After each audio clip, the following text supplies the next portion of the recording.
Assalamualaikum warahmatullahi wabarakatuh. Perkenalkan, kami dari kelompok 8 mata kuliah Sosiologi Sastra akan mempresentasikan tentang jenis-jenis dan genre sastra. Sebelumnya, izinkan kami untuk memperkenalkan anggota kami. Yang pertama ada Novita Rahmawati Putri dan yang kedua ada Tiara Suharti. Pengertian sastra. Menurut Yosef Yapitaum, sastra adalah karya cipta atau fiksi yang bersifat imajinatif. Sastra dengan penggunaan bahasa yang indah dan berguna yang menandakan hal-hal lain. Maka sastra dapat diartikan suatu bahasa yang biasanya digunakan dalam suatu karya sastra, memiliki contoh berupa tulisan atau lisan berdasarkan pemikiran, pendapat, pengalaman, ataupun sebuah imajinasi. Jenis-jenis sastra. Karya sastra Indonesia dapat dibagi menjadi dua menurut zaman pembuatan karya sastra tersebut. Yang pertama adalah karya sastra lama Indonesia dan karya sastra baru Indonesia. Masing-masing karya memiliki ciri khas tersendiri. Yang pertama ada karya sastra lama. Karya sastra lama adalah karya sastra yang lahir dalam masyarakat lama, yaitu suatu masyarakat yang masih memegang adat istiadat yang berlaku di daerahnya. Karya sastra lama biasanya bersifat moral, pendidikan, nasihat, adat istiadat, serta ajaran-ajaran agama. Ciri-ciri karya sastra lama. Yang pertama yaitu terikat oleh kebiasaan dan adat masyarakat. Yang kedua, bersifat istana sentris. Yang ketiga, berbentuk baku. Dan yang keempat, biasanya nama pengarang tidak diketahui atau anonim. Bentuk-bentuk karya sastra lama yaitu pantun, gurindam, syair, hikayat, dongeng, dan tambo. Lalu yang kedua ada karya sastra baru. Karya sastra baru Indonesia ini sudah tidak lagi dipengaruhi oleh adat kebiasaan masyarakat sekitar, namun cenderung dipengaruhi sastra dari Barat atau Eropa. Ciri-ciri karya sastra baru. Yang pertama, ceritanya berkisar kehidupan masyarakat pada umumnya. Yang kedua, bersifat dinamis atau mengikuti perkembangan zaman. Yang ketiga, mencerminkan kepribadian pengarangnya. Dan yang keempat, selalu diberi nama pengarang.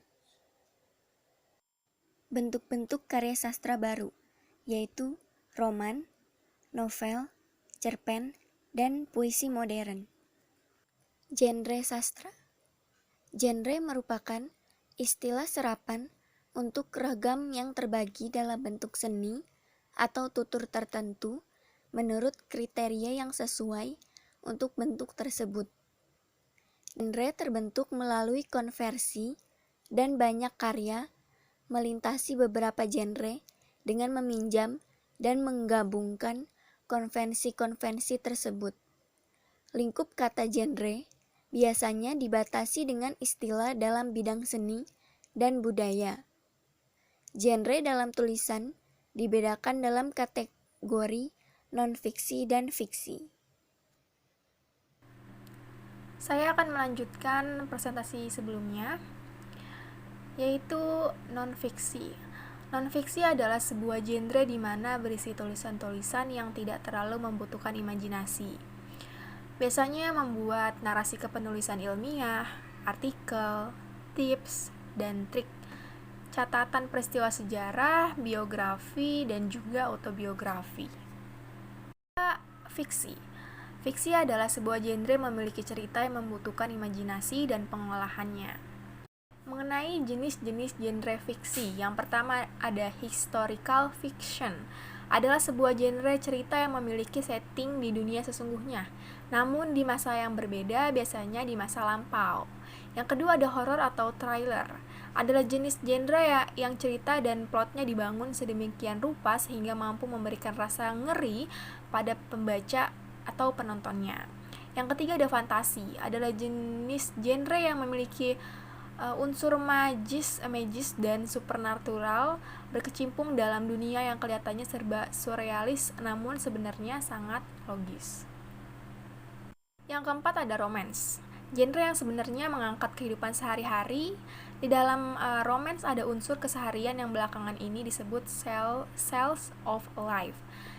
Yang kelima ada fun fiction, adalah sebuah cerita yang dibuat sebagai tribut untuk sesuatu yang memiliki copyright alias sesuatu yang sudah ada. Dan yang keenam ada adventure, adalah sebuah genre bertema petualangan. Yang ketujuh yaitu sci-fi adalah ada science atau science, iptek, dan fiction atau fiksi. Yang ke-8 ada humor, adalah genre yang menekankan pada unsur komedi dan parodi.